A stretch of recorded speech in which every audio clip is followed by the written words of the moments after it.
ఒరి అపరాచుడా, కళ్ళు నెత్తికెక్కా ఏంటో బడుద్దాయి. నేనేదో పట్టబోలు దయ్యం వచ్చాను తలుచుకొని తెచ్చా. మొహమేంటి అలా పెట్టినావు మరీను?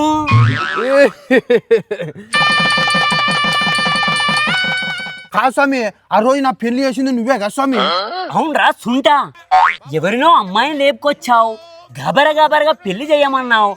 ఆ సంభావన ఇంతవరకు ₹1 ఇచ్చింది లేదు. కనీసం ఇప్పుడైనా ఇచ్చి చచ్చేది ఉందా లేదా? స్వామి, మన దగ్గర సరుకు తీసుకునేదే గాని తిరిగిచ్చేది ఉండదు స్వామి. కా స్వామి, నీకు మొన్న అటాక్ వచ్చిందంట కదా? అవునరా కర్రీ, మొన్ననే వైద్యులు పరీక్షించి ఈ గుండెలో ఏదో చిన్న చిల్లు పడిందన్నారా. నేరుగా ఏది చూడొద్దన్నారు సుమి, అంతలో నువ్వు వచ్చేసావు. మరి చేసిన పాపం ఊకనే పోతుందా స్వామి? నువ్వేమో గయ్యాల దాన్ని కట్టి పెడితే అదేమో సరుకుదే అంటది. నన్ను ఆ నుంచి తేవాలి స్వామి. ఒరివి పడుద్దాయి, నేనేదో ఆ పిల్లని తెచ్చి కట్టి పెట్టినట్టు మాట్లాడుతున్నావేంట్రా? సర్లే స్వామి, దాంతోనేంలే గాని అప్పటి నుంచి పట్టుకొని తిడతావు, దాంట్లో ఏముంది స్వామి ఇంతకి? ఓ ఇదా, ఏం లేదు. ఈరోజు శ్రావణవాసం కదా, చాలా ప్రశస్తమైన రోజు. బెల్లం పానకం చెయ్యాలని శుద్ధమైన బెల్లం తీసుకెళ్తున్నాను. ఫస్ట్ నువ్వే పిండి బెల్లం తీసుకొని రాపో.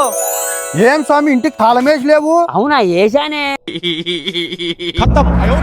ఏసేది కదరా. అరే కర్రీ, అప్పుడు ఎక్కడికి వెళ్ళావురా? రే కర్రీ, రే కర్రీ.